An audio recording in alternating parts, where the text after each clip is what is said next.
at KI. It's great to see you again.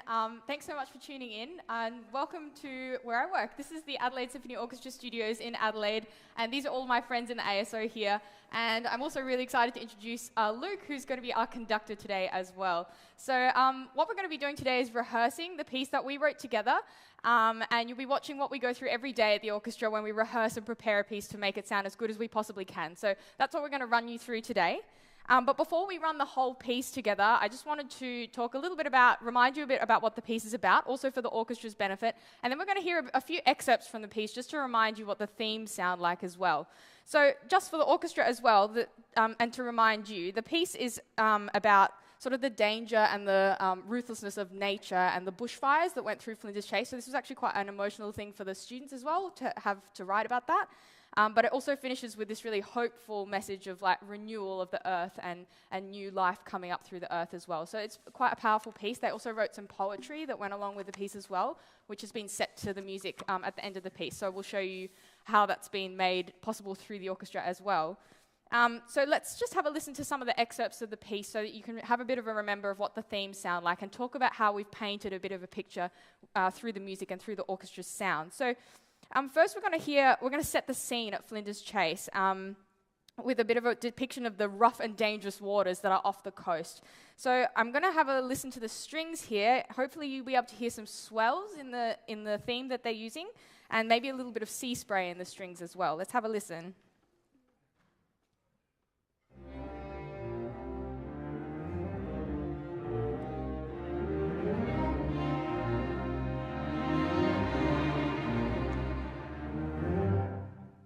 Great, so that sets the scene for our story. And then the next thing you're going to hear is the first theme that we wrote together, the southwest coast with its rough and dangerous waters. So you're going to be able to hear that setting of that text, and I picked the darker coloured instruments in the orchestra to represent that sound. So you're going to be hearing this in the clarinets, the bassoons, and the trombones. Have a listen.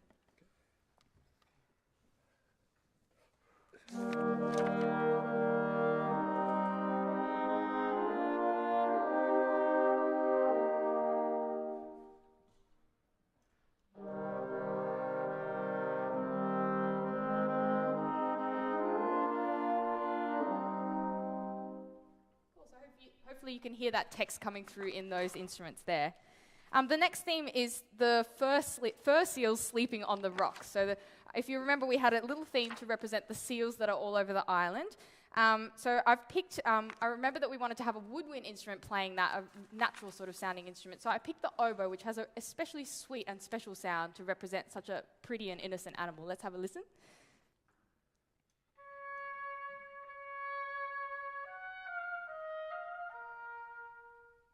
Very pretty, one of my favourite instruments in the orchestra.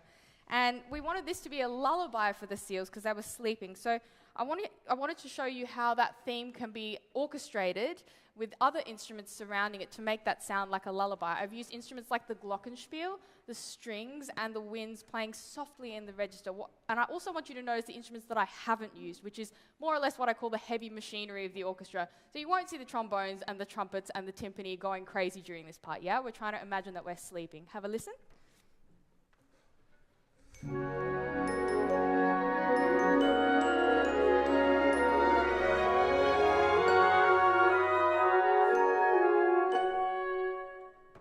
Something like that, yeah? The next excerpt is our sharks theme, which is the second part of that seal theme. So obviously this is a little bit more scary and intimidating, so I put this, of course, in the basses, or the bass instruments of the orchestra. So you're going to hear all the lowest voices of the orchestra playing this theme. I've made sure that we use things like strong, aggressive accents, so we can use articulation and accents to make something sound more aggressive and, yeah, intimidating as well. So have a listen to how that works here. 61, okay.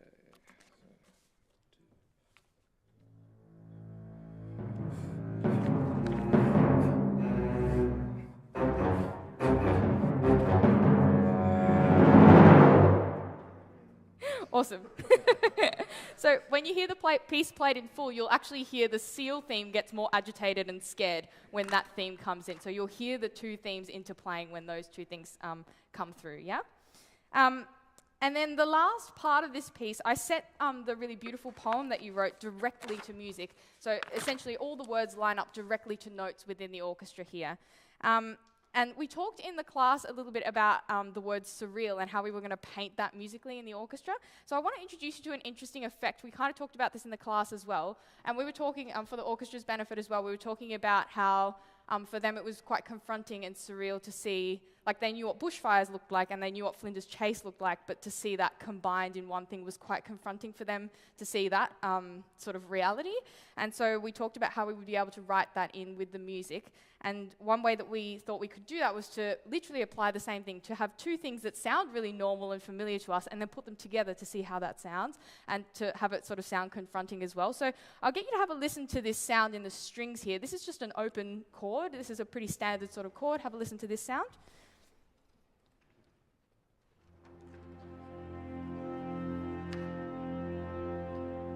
It's a very familiar, calm sounding open fifth. We talked about that interval in the class. And then I've also put in the harp a different chord, a major chord, but it's not from the same family as this chord. Have a bit of a listen to this chord now. Also very pretty, yeah? But if we hear them together, because they're from different key worlds, it makes us feel very unsettled. Have a listen.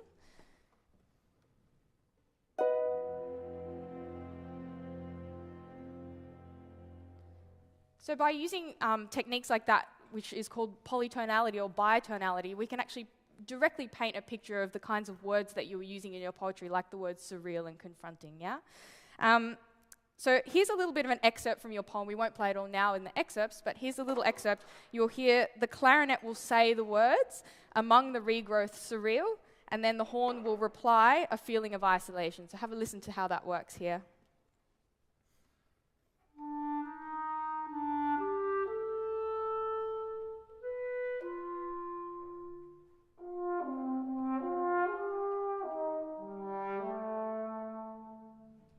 So hopefully you remember those melodies that we wrote together in the class. And at the end, we'll have a section here where the orchestra is going to be in free time, but they're going to be representing all the sprouts coming through the earth, growing back after the fire. So the strings are going to be kind of this sort of charred earth, very still, and then we've got all the other instruments in the orchestra playing all these little sprouts that are going to come to life, yeah?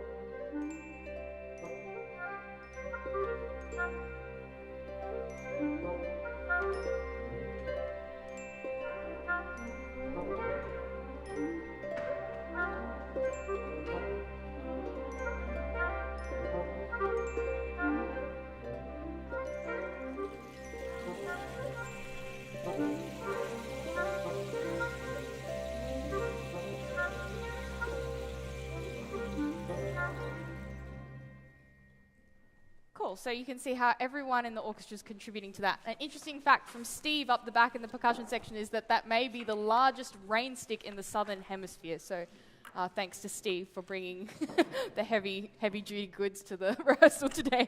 So I'm going to back out now, and the orchestra's going to play the piece in... Steve's actually just going to play the rain stick, in fact. The orchestra's going to play the piece through from top to bottom in full so that you can get a feeling for the piece.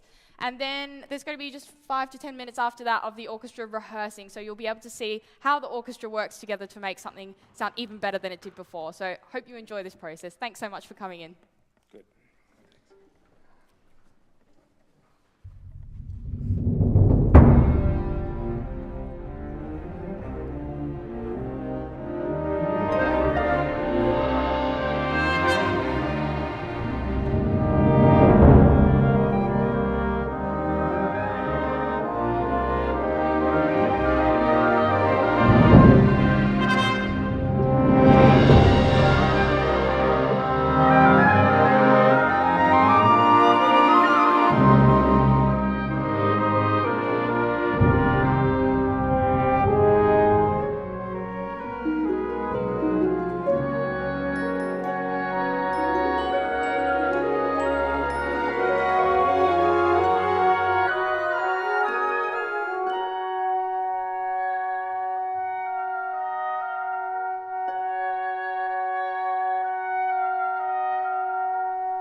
Bravo, guys. It's a really great piece that you and Emma have put together. Really great.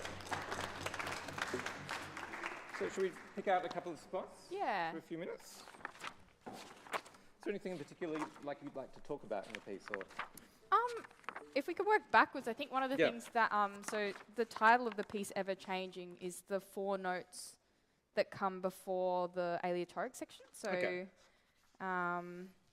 sorry, let me find my bar numbers here. So literally 2 bars before the aleatoric. That's right, yeah. So the dum, dum, dum, dum, and we've got an accented voice in each of the, the winds, the percussion, the strings, and the brass. So if we can hear maybe a bit more of that accent, that will help us to hear the words going through that section. Okay, sure. So I put piano there, but maybe it could be a little bit louder in anyone that's got an accented note in the last 2 bars before F.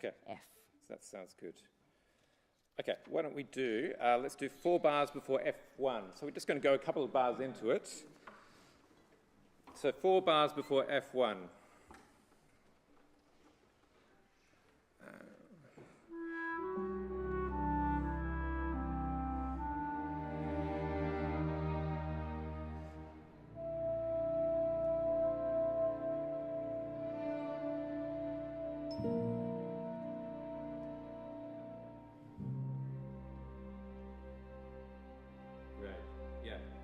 And one of the big things for us is balance. We've got all of these musicians here, and the composer writes these dots on the score, but we have to make them match up sometimes. So we might have a whole string section playing, against one woodwind player or something like that, and we've got to make them work together.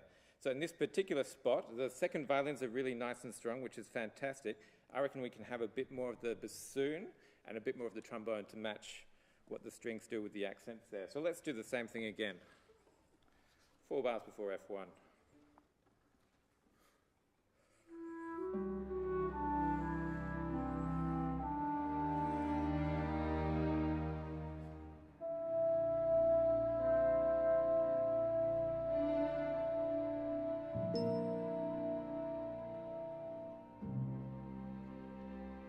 Good, excellent, thanks guys. Why don't we go a little bit earlier in the piece now. There's some really dramatic moments in this piece, really sudden tempo changes. Why don't we do, that's good, let's do upbeat to letter D, upbeat to letter D. So brass will play the upbeat and then we'll keep going. This is for our transition of going into letter E. So all of a sudden, the tempo goes half speed. Okay, very dramatic. And then a completely new atmosphere. So this is upbeat to D.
Effective writing, really great what Emma's done with your dots there. Is there another place we can pick out, Emma? Maybe one last one. Yeah, we actually I just wondered whether it would be okay to just look at that bit of D. One of the really interesting things I think that the strings can do is they have 4 strings on the violin, but they can play notes in many different ways on those 4 strings. And something I've asked them to do at that section is to play only on the G string in one section, which means that they're playing much, much higher on that string. And it gives it a very dark sort of sound, and it complements the brass a lot more during that section. I wonder if is it okay to just hear that, just to see what the effect is there? Yeah, so let's do where the first violins come in. What bar number is that, guys? 97, 98, 99, 103. Yep, great. 103, just the strings.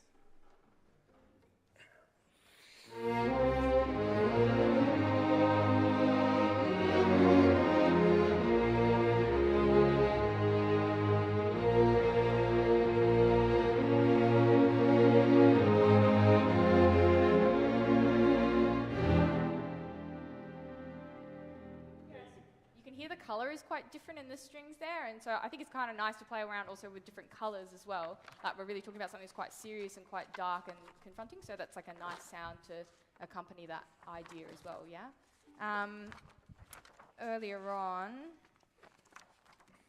maybe even just doing like a little bit of the beginning or up to the first theme and just really trying to bring out some of the accents for the like, yeah, it's supposed to be like water crashing against the rocks and like quite a violent sort of sound, so if we can bring out more of the accents and more of the decays as well. And it's really interesting what Emma's done here too. Lots of people are playing in 3, 1, 2, 3, 1, 2, 3, 1, 2, 3, but then lots of other people are doing 1, 2, 1, 2, 1, 2. So we kind of get a clash between the 2 rhythms. Okay, so let's go from the top.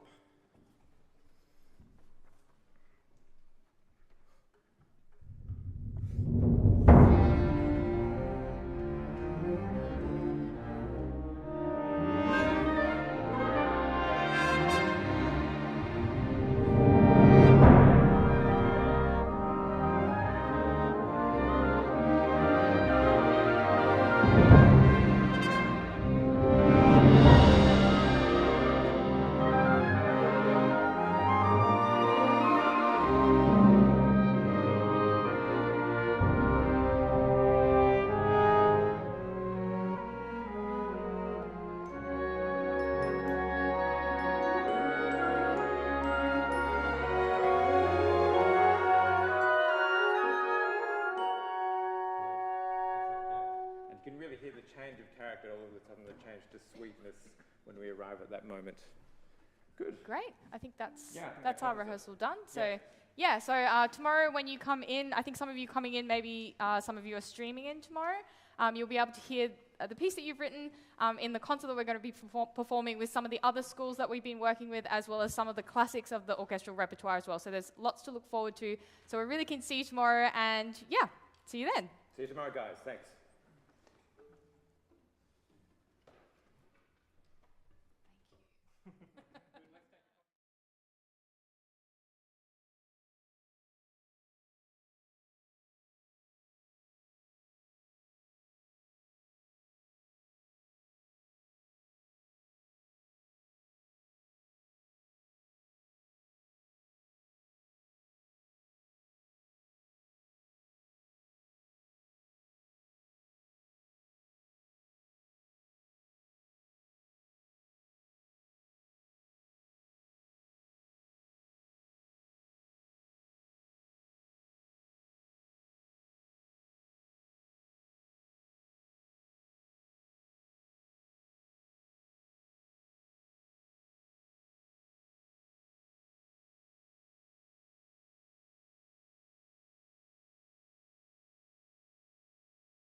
everyone at Penneshaw. It's great to see you again. Thanks so much for tuning in. It's my great pleasure to welcome you here to where I work. This is the Adelaide Symphony Orchestra Studios in Adelaide, and these are all my friends at the ASO over here, and also the lovely Luke Dolman, who's our conductor today. So great to see you, and welcome into our space. Today we're going to be rehearsing the piece that we wrote together, which is super exciting, and we're going to be talking also with the orchestra and with you guys about things that maybe we want to change and improve as well. So before we play the whole piece through, I just wanted to remind you and also tell the orchestra a bit about the piece. And then we're just going to play some little excerpts from the piece so that we can remind ourselves of the themes and the different ideas that we had in the class. So just for the orchestra's benefit, this piece was written by a slightly younger group of kids, I think maybe mostly grade 5, 6, 7 in this class. And we were just basically writing a portrait. It's kind of like a tourism ad for like how awesome KI is. And we're talking also about like the best parts of its natural world as well as the local produce industries, because a lot of the children in this class, I think maybe even all of them, their families were working in the local produce industries that make KI such an exciting place to go. So it's a little bit of an ad for KI. So we had some themes that were across the natural world and the human world as well. So we're going to play a few excerpts for you just to remind you of those themes that we wrote together, yeah? So the first thing that we're going to play is the red-tailed glossy black cockatoos. Bit of a mouthful. There's 3 parts to this excerpt I'd like you to listen really carefully for. The theme you're going to hear in the flute. Of course, we had to pick the flute to be a bird. But there's also going to be this rhythmic section in the violas to show you that it's kind of a curious and exciting bird, that they're not just kind of sleeping around, right? They're kind of on the move. And then the last thing you're going to hear is my friend up the back there, Steve's playing the woodblock. And the woodblock's going to be making the sound that the birds make when they're eating the sheoak nuts. So we talked about that in the class, so you're going to be able to hear that right up the back. So 3 things to listen for. See if you can catch them all.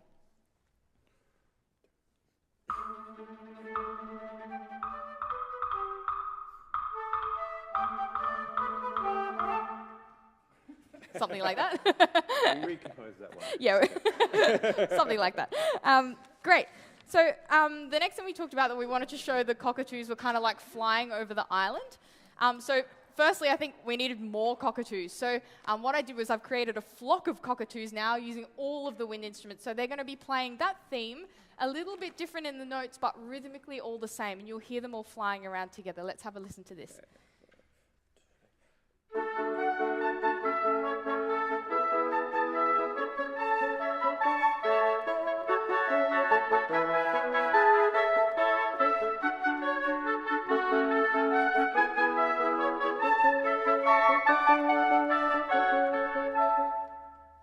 Something like that, yeah? So we've got now lots of cockatoos there in our little flock in the woodwinds. And if you want to soar over something, you have to have something to soar over. So I've created all the other instruments in the orchestra now are going to create something, all of the island, you know, seeing it from above. And it'll create this really majestic kind of feel. I'd like you to have a listen especially to the horns and the harp and the trumpets, who are going to be creating a really cinematic sound, yeah?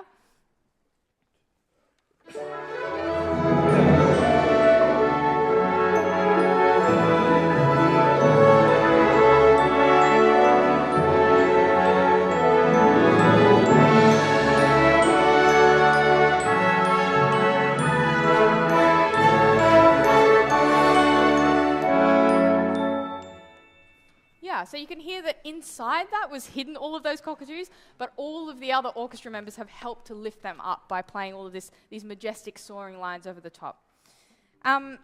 Okay, so the next theme that we had, the second theme that we wrote was the quartz shining out of the bedrock. There's all these little sort of interesting gemstones and stones that are coming out of this ancient bedrock that's on Kangaroo Island. So to do that, I used your theme in the glockenspiel because it's got a metallic kind of sound. So it's got that kind of mystical quality. We talked also about the mystical quality of crystals as well. So I used all of the mystical instruments that I could think of. You're going to hear the suspended cymbal. You're going to hear the glockenspiel. You're also going to hear the flutes playing some short, pretty sort of sound. So basically, I used all the metallic instruments to make that sound. And then I've also used the basses, who are going to be the bedrock. Yeah, so they're playing a big, slow melody in the bass to kind of give us that space where all the sparkling happens on top of. So let's have a listen to how that works.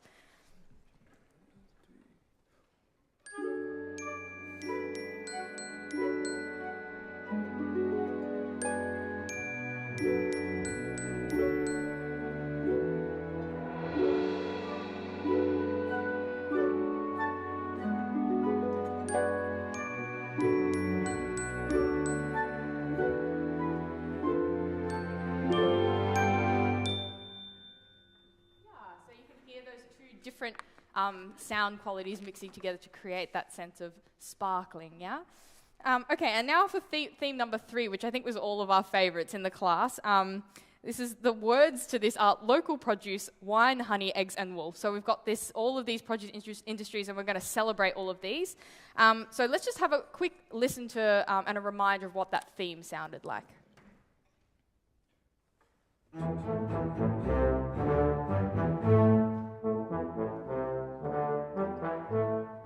They're extra keen in the trombones over there. Okay, they just want to play it twice.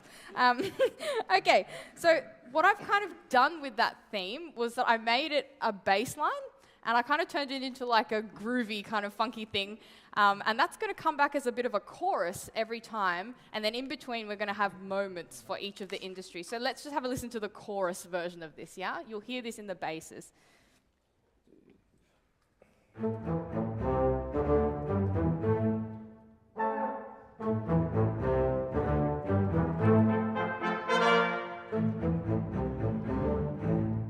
Cool. So you're going to hear that come back quite a number of times through that, yeah? Okay, so let's have a listen to the first of the industries. The first one is wine. So you're going to be hearing the percussion making some squishy noises, and the special instrument that I chose was the guiro, which is what Sammy's holding up the back there. And the guiro makes a really kind of sound. So you'll be able to, yeah, there you go. So have a listen to what this stomping on the grape sounds like in the percussion.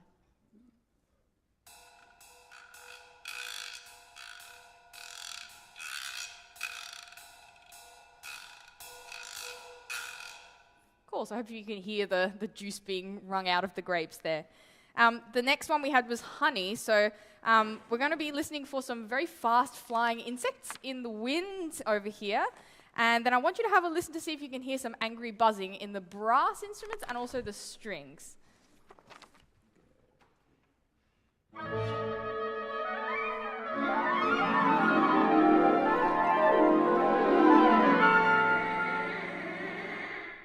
Okay, so we had the brass playing on their mouthpieces over there to create an extra buzzy sound. The next one is eggs. So chickens peck. So I decided to make all the notes in this section really short to show you that the chickens are kind of pecking around in the field. There's 2 other things you need to listen for in this passage. The first one is you're going to hear a rooster in the trumpets. And the next thing that you're going to hear is that we had one boy in this class that was dead set on making sure that we could hear an egg being cracked and fried. So you're going to hear an egg being cracked and fried by the 2 guys in the percussion section over there. So listen for the pecking, the rooster, and the egg frying over there.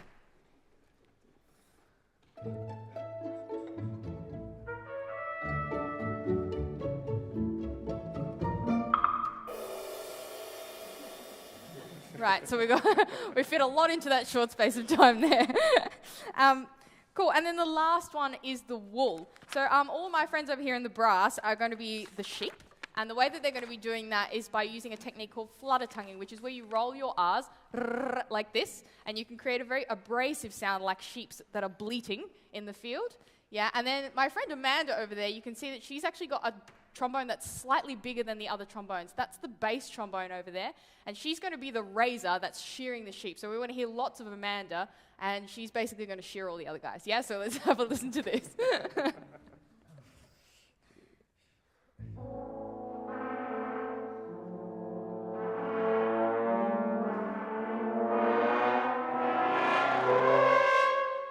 And that's the last sheep there getting a bit distressed with the shearing process.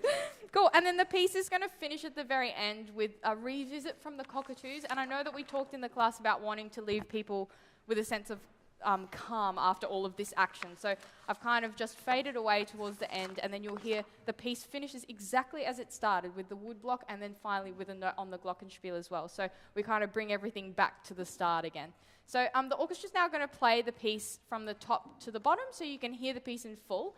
And then we're going to open up to you guys. Hopefully you're listening over there. And yeah, we're excited to hear the piece too. So then we'll have a chat online, and we can also, you guys can help me rehearse the orchestra and help Luke rehearse the orchestra to make it sound even better. So here's the piece. Let's go.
good. Bravo, guys. Great piece. Awesome. Very good.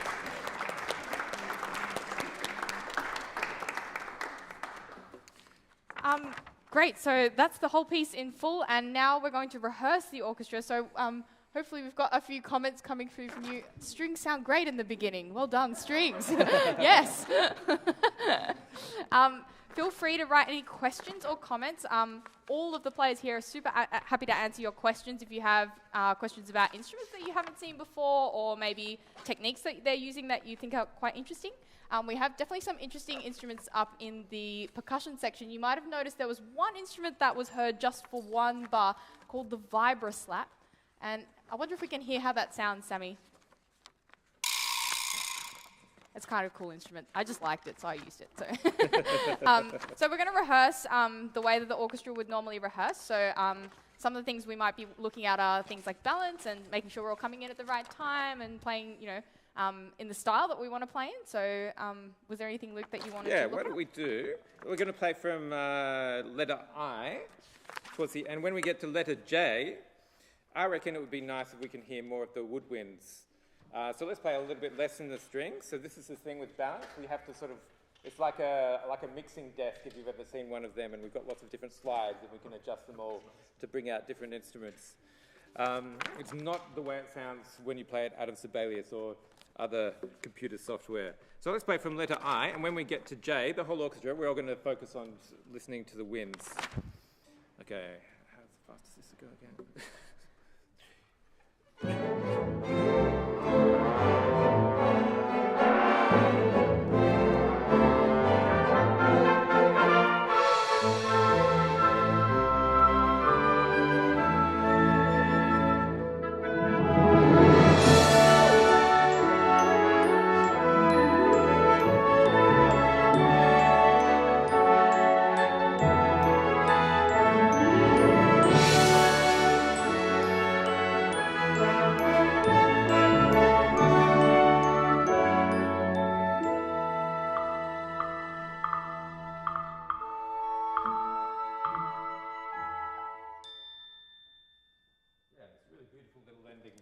Written there.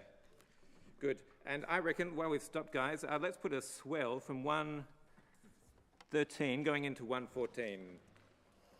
We'll just go with the percussion there when they do that. Now I reckon we can go a little bit earlier in the piece. Maybe we do the beginning, because there's a bit the conductor needs to rehearse at the beginning. One other thing as well is that maybe you guys could respond to this in the chat, depending on what you think, but the wood block actually has different pitches of wood block. So I've just picked like a standard pitch, but maybe we could hear the different pitches on the wood block, what you've got available. I didn't get them out. Oh, you did?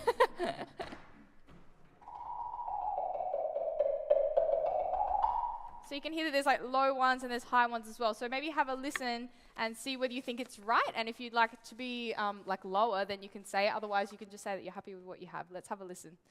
Good. Okay.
Yeah. So what do you think, guys?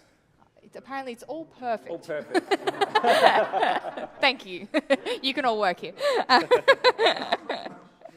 You know how to make us feel good. Cool. So maybe we should do this, the mysterious section at C. Mysterious with a Y. Mysterious with a Y, yes.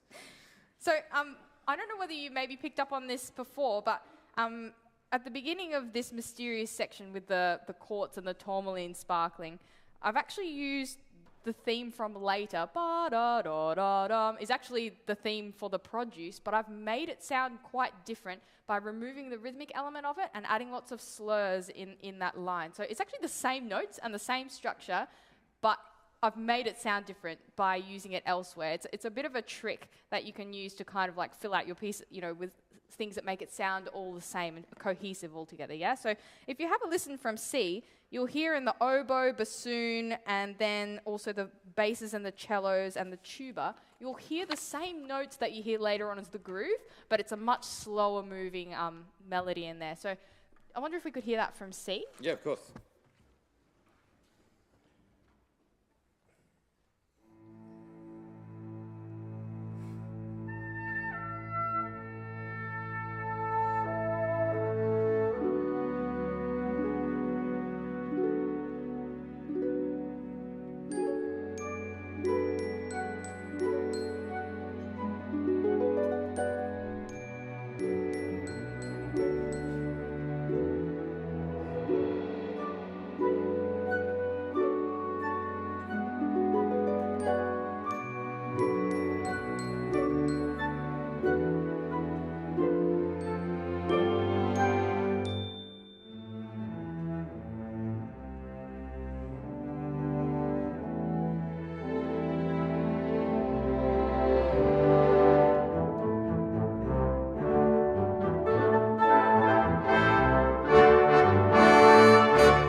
Yeah, so hopefully you can hear that the character of that theme changes and then it becomes the groove that we had later on towards there. And Sam, that trombone solo is for you. The teacher at the school is a trombone player, so we had to have a trombone moment. That's Colin over there on the trombone. Cool, should we have a look then at this, the different industries here? Different industries, yeah, absolutely. From, where's this start? The grape squishing first, or? Yeah, well, I think that one's pretty straightforward. Again, you can comment on the thing if you want to hear something more there. We've just got guiro and I think suspended cymbal over there. So if you want to add any more instruments doing kind of squishy stuff in there, we can do that. But or we can maybe even hear more of the guiro as well. Yeah. Yeah. Maybe we should do the beekeeping. Sure. Just to try and get. I thought maybe we could just have like even more of the like accented, like particularly in the stopping in the horns as well. Yeah, can you remind me which bar number that is? Beekeeping. 70. There it is. Yeah, yeah. So more stomping. Yeah, a bit more like sort of stinging kind of sounds. But, you know, and that's something we're doing in this section is creating, you know, using articulation to show the sting of, you know, not that these are stinging bees, but the bee kind of sound. Yeah. Okay, so lots of accents basically. Yeah. 2, 3, 4, 5. So 76.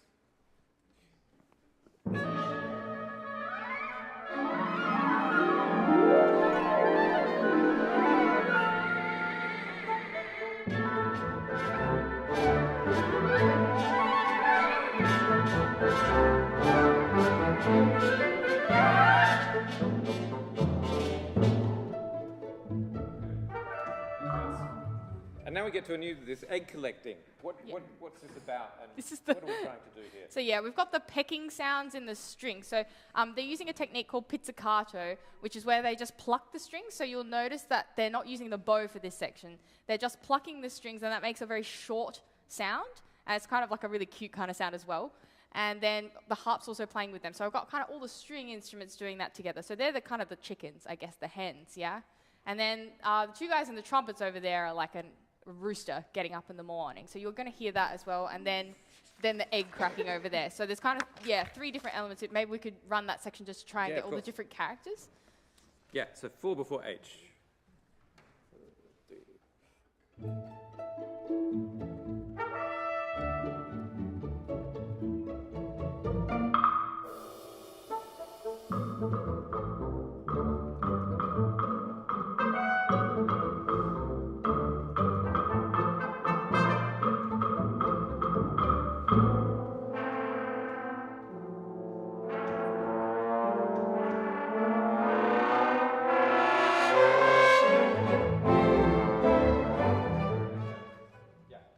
cool. So, and that was going to the sheep section there as well. Yeah. So, yeah, cool. Does anyone have any questions? Feel free to type into the thing if you have any questions. Otherwise, we can rehearse for another few minutes. But we're also really happy to chat with you about some of the interesting instruments that we have and, yeah, anything that you might want to see. I know you have a copy of the score as well.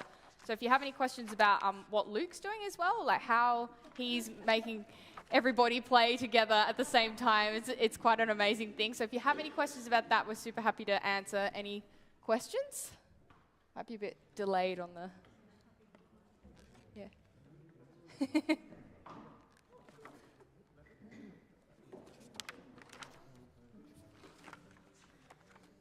But you can see it's a really complicated thing what Emma has had to do, actually.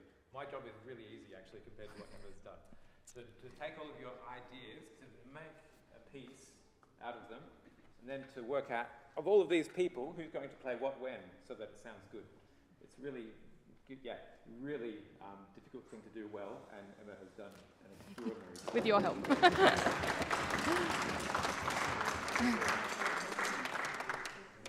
No question. Woohoo.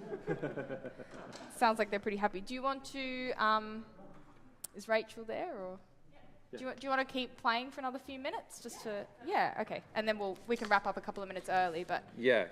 Yeah. Let's do Let Us See.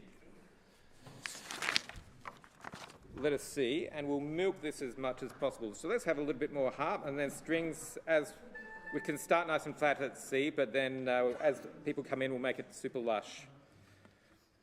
Okay, so this is Let Us See. And let's do a diminuendo.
Great job, guys. Really good. Yeah, well done. Really looking forward to seeing you tomorrow. Thanks so much for all your work, guys. And yeah, we're excited to see you tomorrow. And yeah, if you do have any questions, save them up for tomorrow. We'll be happy to chat to you then. So yeah, looking forward to seeing you. See you later.